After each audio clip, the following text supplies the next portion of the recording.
ওম তৎসৎ। শ্রীমদ্ ভগবদ গীতা। এখন এ সময় শুভক্ষণ, শুভ মুহূর্ত, কেননা শ্রীমদ্ ভগবদ গীতার অমৃতত্ব শ্রবণ করবার সময় হয়েছে এখন। এই শুভক্ষণে, শুভ মুহূর্তে ভগবানের সকল ভক্ত শ্রোতাবৃন্দকে নমস্কার, সুপ্রভাত। আমরা আলোচনা করছিলাম বিগত পাঠগুলিতে শ্রীমদ্ ভগবদ গীতার 14 অধ্যায় অর্থাৎ গুণত্রয় বিভাগযোগ নিয়ে।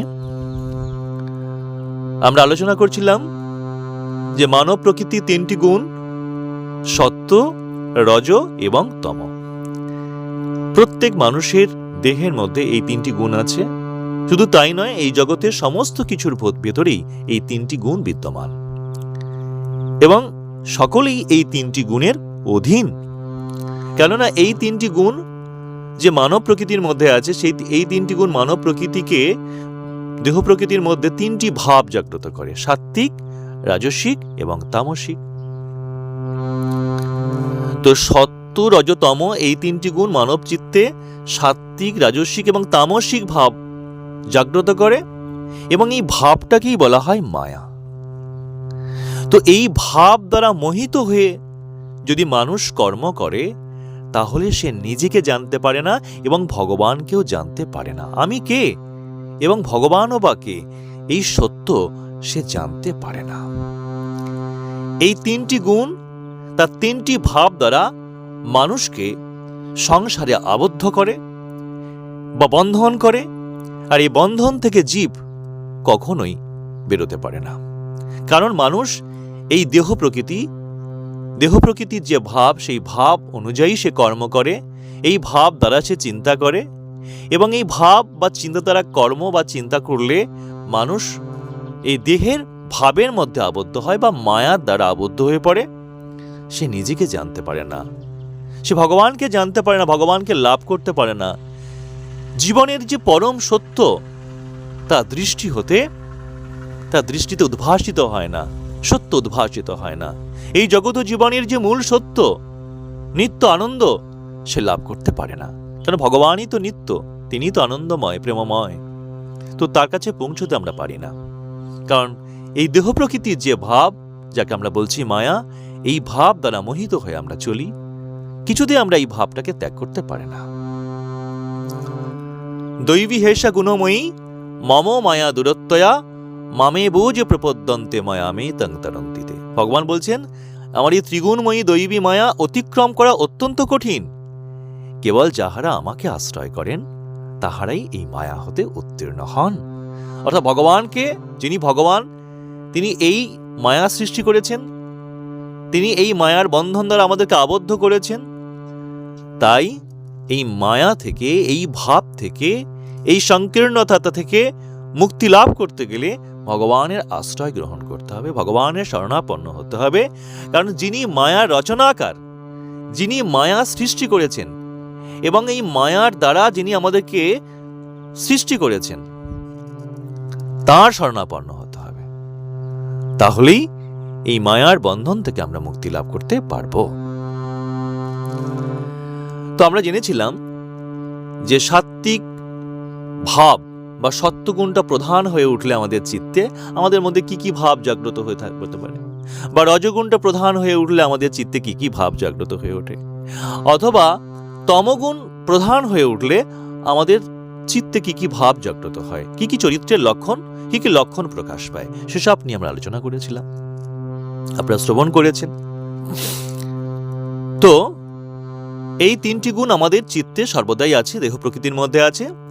কিন্তু কখনো কখনো সত্ত্বগুণটা প্রধান হয়ে ওঠে, কখনো বা রজগুণটা প্রধান হয়ে ওঠে, কখনো বা তমগুণটা প্রধান হয়ে ওঠে। তো মানুষের চিত্তে যখন সত্ত্বগুণ প্রধান হয়ে ওঠে, তখন তার কি কি লক্ষণ প্রকাশ পায়? তখন তার মধ্যে দয়া, ক্ষমা, পবিত্রতা, শান্তভাব, অহিংস এই ভাব জাগ্রত হয়ে ওঠে। তার জ্ঞানের প্রকাশ হয়, তখন তার চিত্ত শান্ত এবং নির্মল হয়। সে কামনা বাসনা দ্বারা চালিত হয় না, সে ভগবানকে আশ্রয় করে পরমানন্দ লাভ করে, জ্ঞানের আশ্রয়ে থাকে। তার চিত্ত শান্ত এবং সুন্দর হয়ে ওঠে, প্রসন্ন হয়ে ওঠে, সে খুব সুখী জীবনযাপন করে। সে অন্যকে হিংসা করে না, ক্রোধ করে না, লোভ করে না, তার চিত্তে কোনো মলিনতা থাকে না। যে স্বার্থ, ক্রোধ, লোভ, মোহ, অহংকার, এইগুলি তো আমাদের জীবনের মলিনতা, চিত্তে মলিনতা। যখন এগুলো থাকে না, তো সত্যগুণ প্রধান হলে মানুষের মধ্যে এই স্বার্থ, ক্রোধ, লোভ, মোহ, অহংকার, এই মলিনতাগুলো দূরে চলে যায়। তখন চিত্ত শান্ত এবং প্রসন্ন হয়ে ওঠে, তখন চিত্তে একটা শান্তি আসে। কিন্তু এই সত্যগুণ চিত্তকে শান্তি দেয়, আনন্দ দেয়, প্রসন্নতা দেয়, তথাপিও এই যে আমি সুখী, আমি জ্ঞানী, এই অহংকার বোধ কিন্তু জেগে ওঠে। তো এই অহংকার দ্বারা সত্যগুণ জীবকে সংসারে আবদ্ধ করে। আর রজগুণ প্রধান হয়ে উঠলে, রজগুণ কেন হয় না? রজগুণ আপনারা জানেন, রজগুণ যদি প্রধান হয়ে ওঠে তাহলে তার মধ্যে যে লক্ষণগুলো ধাবিত হয় যে সে কর্মে আসক্ত হয়ে পড়ে, আমাদের কামনা বাসনা জাগ্রত হয়, সে কামনা বাসনা বা বিষয় সুখের আশয়ে আসক্ত হয়ে সে কর্ম করে, বিষয়ে আসক্ত হয়ে সে কর্ম করে। দেহস্থ সুখের জন্য আমার অর্থ চাই, সম্পত্তি চাই, এই চাই, ওই চাই, এই আকাঙ্ক্ষা নিয়ে সে কর্মে প্রবৃত্ত হয়, সে কর্মে আসক্ত হয়, এবং কর্মে এমনভাবে আসক্ত হয় যেন কর্মই তার কাছে সবকিছু। একটা কর্ম শেষ হতে না হতে আর একটা কর্ম ধরতে শুরু করে, এবং এই কর্ম করেও তার কোনো কষ্ট হয় না, সর্বদাই সে কর্মে লিপ্ত হয়, উপার্জনের জন্য, সংগ্রহের জন্য, বিষয়কে সংগ্রহ করবার জন্য, বিষয়কে লাভ করবার জন্য। এমন যারা তারা রজগুণ সম্পন্ন, তো তাদের মধ্যে সবসময় কর্ম করা, এই লক্ষণ, কর্মে আসক্ত হয়ে কর্ম করা, কর্মপ্রবণতা তাদের লক্ষ্য করা যায় তাদের মধ্যে। আর তমগুণ সম্পন্ন ব্যক্তিরা অত্যন্ত জড়তা এবং অলসতা এবং অজ্ঞানময় জীবনযাপন করেন, যারা কোনো কিছুকে জ্ঞানময় জীবনের সংস্পর্শে আসেন না, যারা কর্মেও আসক্ত হয় না, কোনো প্রবৃত্তি তার মধ্যে থাকে না যে কোনো কিছুকে লাভ করব, কোনো কিছুকে রক্ষা করব, এই স্পৃহাও যাদের মধ্যে থাকে না, কর্মেও যারা আসক্ত থাকে না, কোনো কিছুকে লাভ করবার ইচ্ছে নেই, সবসময় অলসতা, জড়তাময় জীবনযাপন করেন, বিচারহীনভাবে সবকিছুকে গ্রহণ করেন, বিচার বুদ্ধিকে খাটান না, কোনো বিচার বিবেচনা দ্বারা কোনো কিছু গ্রহণ করেন না, সবসময় মন চঞ্চল, স্থির, কোনো কিছুকে ভালো করে শোনবার বা জানবার ইচ্ছে প্রকাশ করে না, এরা তমগুণাচ্ছন্ন। তো তমগুণ মানুষকে জড়গ্রস্ত করে, অলসতায় নিমজ্জিত করে, অজ্ঞানতায় নিমজ্জিত করে। এগুলো তমগুণাচ্ছন্ন ব্যক্তিদের লক্ষণ। তো ভগবান বলছেন, পূর্বশ্লোকে বলেছিলেন যে অর্জুন, যে সত্যগুণ সম্পন্ন হয়ে বা যাদের মধ্যে সত্যগুণটা প্রধান হয়ে আছে, তো সত্যগুণ সম্পন্ন হয়ে যারা জীবনযাপন করছেন, এই সত্যগুণ সম্পন্ন হয়ে জীবনযাপন করতে করতে যদি তাদের দেহত্যাগ হয়, তাহলে সেই ব্যক্তি নির্মল লোকে বা দেব লোকে বা স্বর্গ লোকে গমন করেন, বা জ্ঞানী ব্যক্তিগণের মধ্যে আবার জন্মগ্রহণ করেন। পরবর্তী জন্মটা আবার এই জ্ঞানী গুণী ব্যক্তিগণের মধ্যে, জ্ঞানগুণী ব্যক্তিগণের মধ্যে, সাধু সন্তদের, জ্ঞানীগুণী ব্যক্তিদের মধ্যে জীবনযাপন করেন, বা নির্মল লোকে বা দেব লোকে তাদের জন্ম হয়। তারা এই মনুষ্য লোকে আর ফিরে আসেন না। রজগুণ অবস্থা, রজগুণ প্রধান হয়ে যারা দেহত্যাগ করবেন, ভগবান বলছেন তারা পরবর্তী জন্মে তারা কোনো কর্মাসক্ত ব্যক্তিগণের মধ্যে জন্মগ্রহণ করবেন, কর্মপ্রবণ এমন ব্যক্তিগণের মধ্যে বা মনুষ্য লোকে তারা জন্মগ্রহণ করবেন আবার। আর তমগুণ প্রধান হয়ে যারা দেহত্যাগ করবেন, অজ্ঞানতাময় যাদের জীবন, তাদের বিচার করবার ক্ষমতা নেই, অলস, কোনো কিছুকে বুঝে গ্রহণ করবার ইচ্ছে বা মানসিকতা যাদের মধ্যে নেই, অজ্ঞানময় জীবনযাপন, খায় দায় ঘুমোয়, কর্ম করেন না, তারা পরবর্তী জন্মে ভগবান বলছেন অধম অজ্ঞানী মনুষ্যগণের মধ্যে অথবা পশু পক্ষী হয়ে জন্মগ্রহণ করবেন। অর্থাৎ মানুষের অন্তিমকালে মানুষ যে স্বভাব নিয়ে দেহত্যাগ করে, মৃত্যুর পরে মানুষ সেই স্বভাবই প্রাপ্ত হয়। কারণ স্বভাবের বন্ধনে আমরা আবদ্ধ হয়ে আছি। আমরা সারা জীবন ধরে আমরা এই কর্তব্য কর্ম করতে করতে, জীবন যাপন করতে করতে আমাদের শরীর মনে যে স্বভাবটা প্রকট হয়ে উঠবে, সেই স্বভাবটা নিয়ে আমরা যাব এবং সেই স্বভাব অনুযায়ী আমরা আবার জন্মগ্রহণ করব। যতক্ষণ না পর্যন্ত আমরা এই দেহ প্রকৃতির বন্ধন থেকে, দেহ ভাবের বন্ধন থেকে মুক্ত হতে না পারছি, ততক্ষণ আমাদের এভাবে মৃত্যুর পর আবার জন্ম, আবার মৃত্যুর পর আবার জন্ম, এমনি করে আমাদের জন্ম জন্মান্তর আমাদের এভাবে জন্ম গ্রহণ করতে হবে এবং দুঃখ দৈন্য শোক সমস্যা আমাদের জর্জরিত হতে হবে, এভাবে চলতে হবে। তো ভগবান বলছেন যে ভগবান বলছেন যে সত্যং সঞ্জায়তে জ্ঞানং রজস লোভ এব চ প্রমাদ মোহ তামস ভবতোঃ জ্ঞানমেব চ। অর্জুন, সত্যগুণ হইতে জ্ঞান উৎপন্ন হয়, রজগুণ হইতে লোভ, আর তমগুণ হইতে প্রমাদ, মোহ এবং অজ্ঞান উৎপন্ন হয়ে থাকে। আপনারা জানেন যে 3টি গুণের মধ্যে সত্যগুণ কিন্তু ভগবানের বিভূতি, বিশেষ রূপ। এই সত্যগুণকে আশ্রয় করেই কিন্তু আমরা মুক্তি লাভ করতে পারি, অর্থাৎ এই ত্রিগুণের বন্ধন থেকে আমরা বেরোতে পারি, এই মায়ার বন্ধন থেকে আমরা মুক্তি লাভ করতে পারি। সত্যগুণ জ্ঞানকে আশ্রয় করে চলে, সত্যকে আশ্রয় করে চলে। তাই জ্ঞানের আশ্রয়ে না এলে আমরা কখনোই মুক্তি লাভ করতে পারব না। দেখুন, পূর্ব শ্লোকে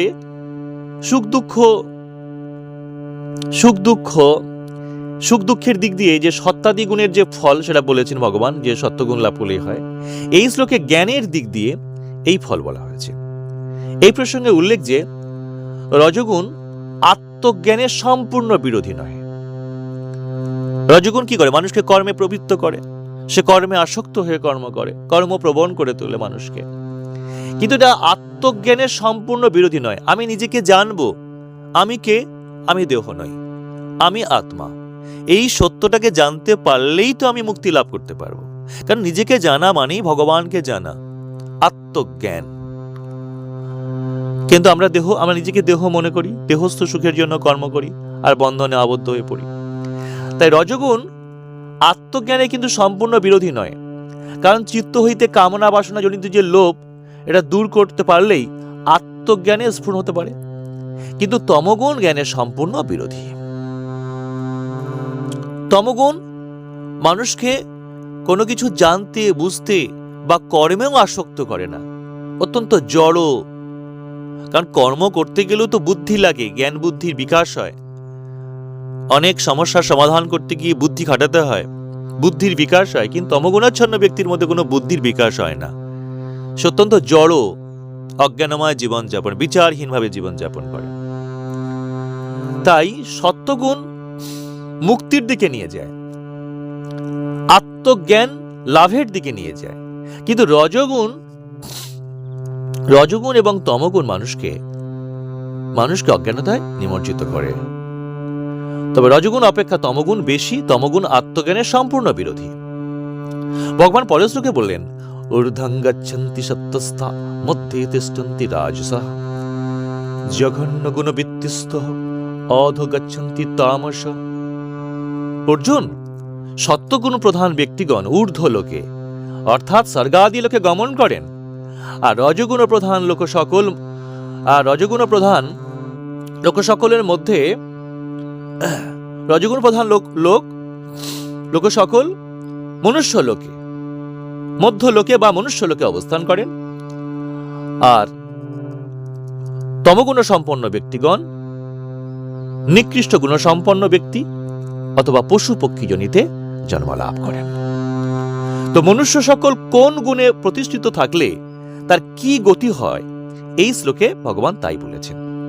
যিনি সত্যপ্রধান লোক, এই সত্যপ্রধান লোকদিকের গতি হচ্ছে ঊর্ধ্ব লোকে, ঊর্ধ্ব দিকে, আত্মজ্ঞান বা মোক্ষের দিকে। ঊর্ধ্ব দিকে বলতে আকাশের দিকে নয়, আত্মজ্ঞান বা মোক্ষের দিকে।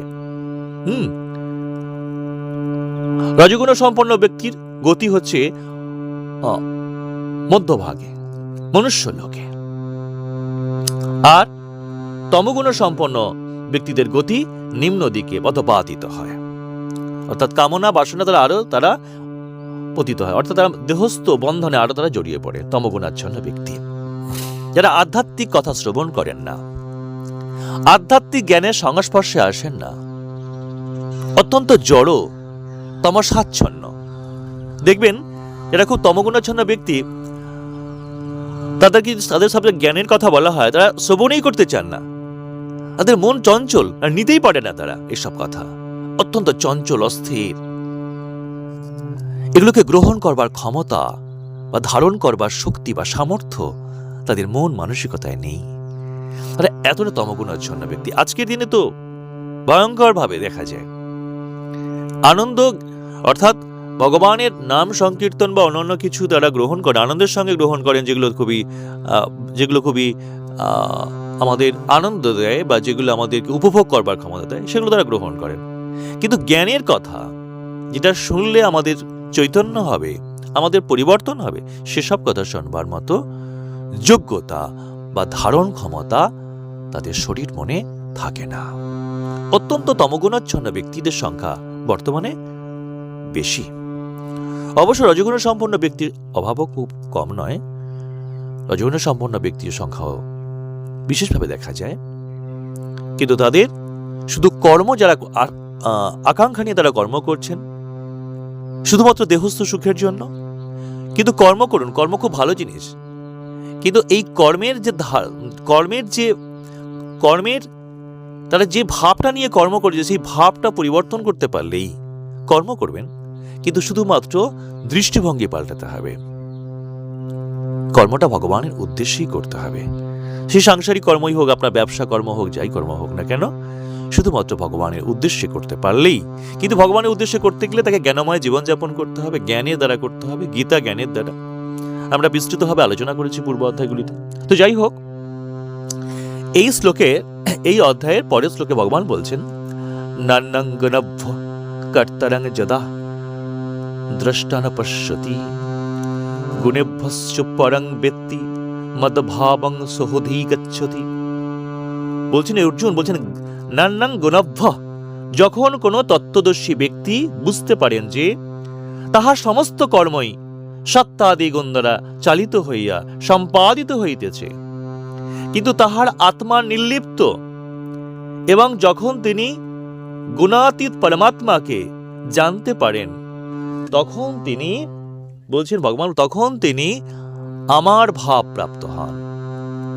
তখনই আমরা ভগবানের ভাব প্রাপ্ত হতে পারি, ভগবানের সাধর্ম লাভ করতে পারি। তো কখন আমরা ভগবানের সাধর্ম লাভ করতে পারি?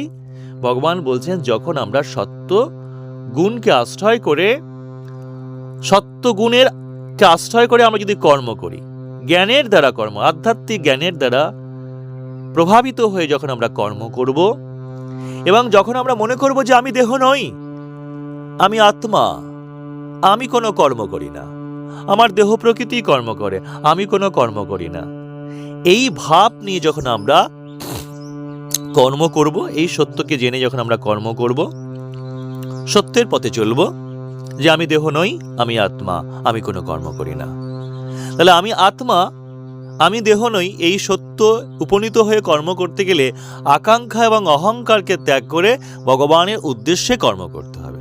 অর্থাৎ মানুষ যখন আকাঙ্ক্ষা এবং অহংকারকে ত্যাগ করে ভগবানের উদ্দেশ্যে কর্ম করে, তখনই সে নির্লিপ্তভাবে কর্ম করে, তখনই সে মনে করে আমি দেহ নই, আমি আত্মা, এই সত্য মেনে সে কর্ম করে। এবং সে যার উদ্দেশ্যে কর্ম করে তিনি ভগবান, তিনি গুণাতীত। কারণ মানুষ এই তিন গুণের বন্ধনে আবদ্ধ, এই তিনটি গুণ মানুষকে আবদ্ধ করেছে, কিন্তু ভগবানকে তো আবদ্ধ করতে পারে না। ভগবান এই তিন গুণের অতীত, এই তিনটি গুণ মানুষকে আবদ্ধ করতে পারে, কিন্তু ভগবানকে আবদ্ধ করতে পারে না। সে ভগবান কি আত্মারূপী আমাদের সবার চিত্তে, আমাদের সবার কপালে আছেন, আমাদের সবার দেহ মধ্যস্থে আছেন। তাই সেই পরমাত্মা, সেই আত্মারূপী পরমাত্মাকে আশ্রয় করে যদি আমরা কর্ম করতে পারি, তাহলেই আমরা এই দেহ প্রকৃতির যে বন্ধন, এই দেহ প্রকৃতির যে স্বভাব বা বন্ধন থেকে আমরা মুক্তি লাভ করতে পারি এবং আমরা ভগবানকে লাভ করতে পারি। ভগবান বলছেন তাহলেই স্যার আমাকে লাভ করতে পারে। তাহলে তারা আমাকে লাভ করতে পারবে। ভগবানের স্বভাব, তার যে ভাব, ভগবানের ভাবটা কেমন? ভগবানের ভাব তো পূর্ণ, পূর্ণ জ্ঞান, পূর্ণ আনন্দ, পূর্ণ সুখ, সচ্চিদানন্দ। তিনি নিত্য আনন্দময়। সেই আনন্দময় ভাব সে লাভ করতে পারবে। তো সেই ভাব লাভ করতে গেলে এই দেহ, নিজেকে দেহ ভাবলে হবে না, রক্ত মাংসের শরীর ভাবলে হবে না, কারণ এই দেহটা জড়বস্তু। সত্য হচ্ছে এটাই যে আমি আত্মা, আমি জ্যোতি স্বরূপ, আমি দেহটিকে ধারণ করেছি, তাই দেহস্থ ভাব আমাকে সবসময় প্রভাবিত করছে। তাই এই দেহ প্রকৃতির যে ভাব বা মায়ার যে ভাব, সত্য রজ তমগুণের যে স্বভাব, সেই স্বভাবকে ত্যাগ করে আত্মার স্বভাবকে আমরা লাভ করতে পারবো। যদি আমরা এই দেহ প্রকৃতির ভাবকে ত্যাগ করে, আকাঙ্ক্ষা এবং অহংকারকে ত্যাগ করে যদি আমরা ভগবানের উদ্দেশ্যে সকল কর্তব্য কর্ম সম্পাদন করতে পারি, তাহলে আমরা ভগবানের ভাব লাভ করতে পারবো। আর ভগবানের ভাব লাভ করা মানে আনন্দময় জীবন, সুখময় জীবন, প্রেমময় জীবন, মানসিক শান্তি তখন আমাদের জীবনে আসবে। ভগবান পরের শ্লোকে বললেন,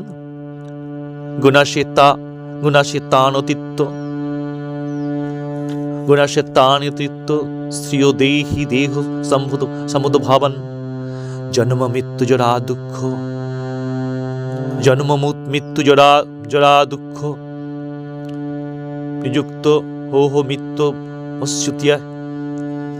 ভগবান বলছেন যে যেখানে গুণাস্তানি শ্রিয় দেহি দেহ সমদ্ভাবন, বলছেন জীব দেহোৎপত্তির কারণ সম্ভূত এই গুণত্রয় অতিক্রম করলে জন্ম মৃত্যু জরাজনিত দুঃখ হইতে সে মুক্তি লাভ করতে পারবে এবং সে অমৃতত্ব বা মোক্ষ লাভ করতে পারবে। তাহলে মানুষকে এই দেহ প্রকৃতির যে তিনটি গুণ, এই তিনটি গুণের ভাবকে অতিক্রম করতে হবে। সত্য, রজ এবং তমগুণের যে ভাব, যে ভাবগুলো আমাদের সংসারে আবদ্ধ করছে, এই ভাবগুলো থেকে আমাদের মুক্তি লাভ করতে হবে। যদি আমরা এই ভাবগুলো থেকে মুক্তি লাভ করতে পারি, তাহলে আমরা অমৃতত্ব বা মোক্ষ লাভ করতে পারি। তাই দেহ প্রকৃতির বন্ধন থেকে আমাদের মুক্তি লাভ করতে হলে এই দেহ প্রকৃতির যে ভাব, তিনটি গুণের যে ভাব, সেই গুণগুলোকে অতিক্রম করতে হবে। দেখুন পূর্ব শ্লোকে যে গুণাতীত ভাগবত ভাবাপন্ন মুক্ত পুরুষের কথা ভগবান বলেছেন, তিনি দেহোৎপত্তির বীজ স্বরূপ সত্তাদি তিন গুণকে অতিক্রম করে জন্ম মৃত্যু জরা দুঃখ হতে মুক্ত হয়ে অমৃতত্ব লাভ করেন। এখন সত্তাদি গুণকে দেহ সমুদ্ভব বলা হয়েছে, কারণ এই তিন গুণের সমবায়ী জীবের দেহ, মন ও ইন্দ্রিয় উদ্ভব হয়ে থাকে এবং এরা দেহের উৎপাদক বলে দেহস্থ আত্মাকে বন্ধন করে। কারণ এই তিনটি গুণ না হলে কিন্তু কখনোই দেহ উৎপন্ন হতো না। এই তিনটি গুণকেই দেহ উৎপাদক বলা হয় এবং দেহ উৎপাদক হয়ে আত্মাকে দেহের মধ্যে এরা বন্ধন করে।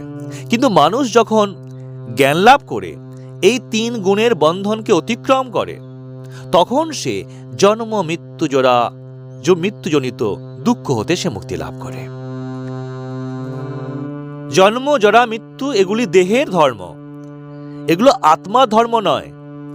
কাজেই ইহারা দেহাতিরিক্ত আত্মাকে, দেহের অতীত যে আত্মা, দেহের থেকে সম্পূর্ণ আলাদা এই যে আত্মাকে কোনো প্রকারে পীড়িত করতে সমর্থ হয় না।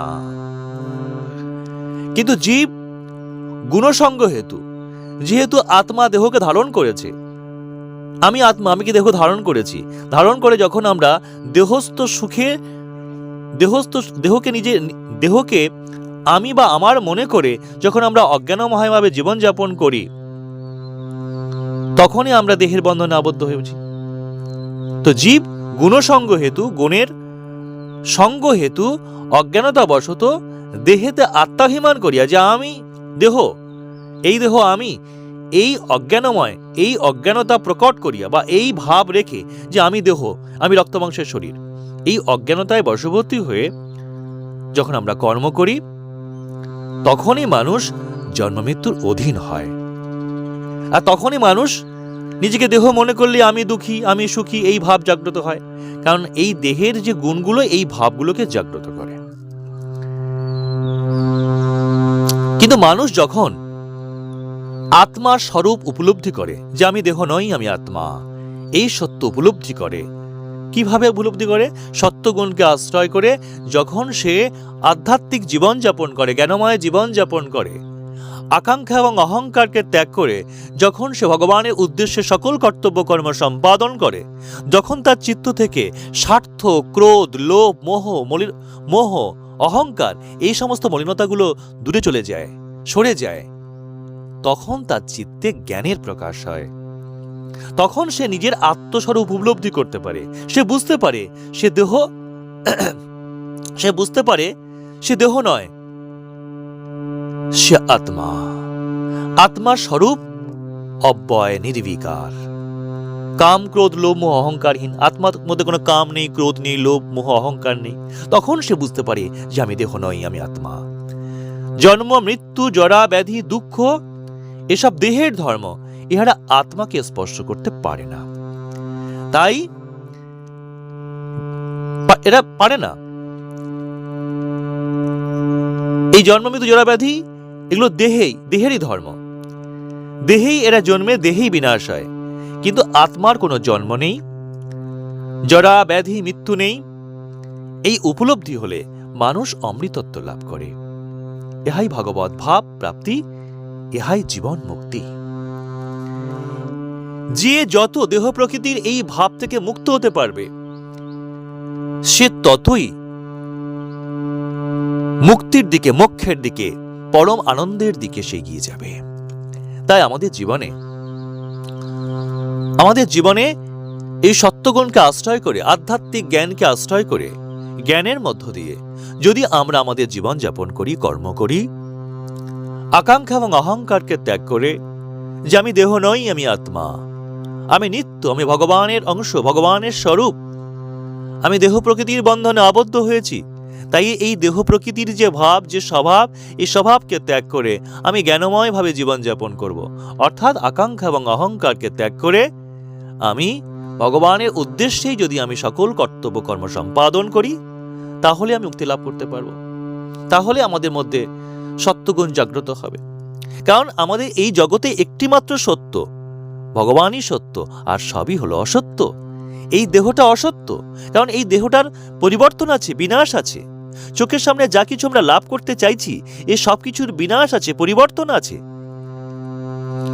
এই জগতে সবই হলো অসত্য, অনিত্য। সত্য হলো একটাই, ঈশ্বর। ঈশ্বর আত্মা রূপে সকল দৃশ্যমান বস্তুর মধ্যে, জীবের মধ্যে উপস্থিত থেকে সবকিছুকে দৃশ্যমান, প্রকাশমান করে রেখেছেন। তাই সেই নিত্য সত্য সবার মধ্যে আছে। আত্মা রূপী সে ভগবান সবার মধ্যে আছে, তিনিই সত্য, আর সবই হলো অসত্য। তাই তারই উদ্দেশ্যে আমাদের সকল কর্তব্য কর্ম করা উচিত। যদি আমরা এভাবে কর্ম করতে থাকি, তাহলে আমাদের চিত্ত থেকে সকল মলিনতাগুলো সরে যাবে, ক্রোধ, লোভ, মোহ, অহংকার, স্বার্থ সরে যাবে। আমাদের চিত্ত নির্মল হবে, পবিত্র হবে। আর চিত্ত বা নির্মল এবং পবিত্র হতে পারলেই ভগবানেরই কৃপায় আমরা আমাদের প্রকৃত স্বরূপ উপলব্ধি করতে পারবো, আত্মজ্ঞান লাভ করতে পারবো, ভগবানকে উপলব্ধি অনুভব করতে পারবো, ভগবানের কৃপা লাভ করতে পারবো। আমরা আমাদেরকে উন্নত করতে পারবো। আমরা আমাদের এই দেহ প্রকৃতির বন্ধন থেকে আমরা বেরোতে পারবো। যতই আমরা নিজেকে এই সমস্ত দেহ প্রকৃতির ভাব থেকে নিজেকে মুক্ত করব, ততই আমরা আমাদের উন্নতি হবে, ততই আমরা নির্মল লোকে, দেবলোকে আমরা গমন করতে পারবো, আমরা লাভ করতে পারবো সেই লোক। তো সেই চেতনায় আমাদেরকে উদ্বুদ্ধ হতে হবে, সেই ভাবনায় আমাদেরকে ভাবিত হতে হবে।